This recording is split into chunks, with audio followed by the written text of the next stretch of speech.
Niamatpur chamber of কমার্সের নতুন committee গঠন সাংবাদিক বৈঠকের মাধ্যমে জানানো হলো। আসানসোলের কুলটি বিধানসভার অন্তর্গত নিয়ামতপুরের এক প্রেক্ষাগৃহে এই সাংবাদিক বৈঠক করলেন নিয়ামতপুর চেম্বার অব কমার্সের সদস্যবৃন্দরা। সেখানে সদস্যরা জানান তাদের নিয়ামতপুর চেম্বার অব কমার্সের এক্সিকিউটিভ বডি 2024 থেকে 2027 সালের নতুন কমিটি গঠন করা হলো। কমিটি গঠন করা হয়েছে, যেখানে 19 জনের কমিটি গঠন করা হয়েছে, যার মধ্যে সভাপতি অশোক সিং এবং সেক্রেটারি গুরবেন্দ্র সিংকে দায়িত্ব দিয়েছেন। এদিন সাংবাদিক বৈঠক করে তাদের আগামী দিনের কর্মসূচি সহ বিভিন্ন বিষয় তুলে ধরেন এই সাংবাদিক বৈঠকে। व्यवसायियों के हित के लिए और समाज के हित के लिए बहुत सारे कार्य किए हैं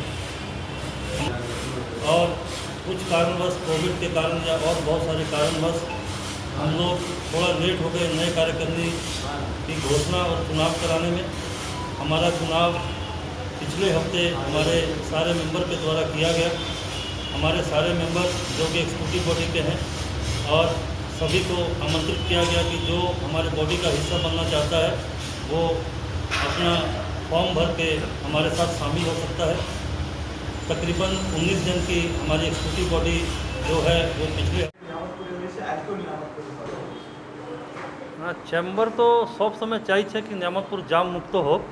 আর আমরা কতবার আলোচনা করেছি, মিটিং যখন প্রশাসন সাথে হয়েছে, আমরা এটাই চাইছি কি নিয়ামতপুর জাম মুক্ত হোক আর সুন্দর হোক।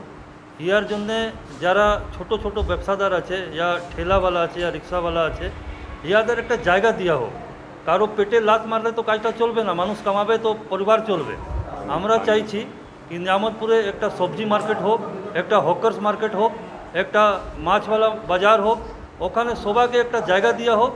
ওর জন্য যদি পয়সা দরকার হয় ওরা দিতে পারবে, মাসে মাসে ইয়া প্রতি সপ্তাহে একটা রেট রাখা হোক। আর নিয়ামতপুরে পার্কিংয়ের খুব অসুবিধা আছে, পার্কিং আমাদের খুবই শীঘ্র দরকার। নিয়ামতপুরে 2-3টা জায়গা চিহ্নিত করে যদি ওখানে পার্কিং করা হবে তাহলে নিয়ামতপুর সবসময় জাম মুক্ত হবে।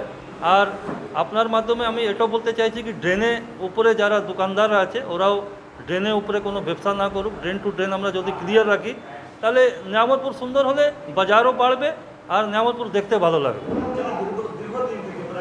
আমরা তো আগেও দাবি করেছি, এখনও দাবি করছি কি কাউকে বরবাদ করে কোনো লাভ হবে না।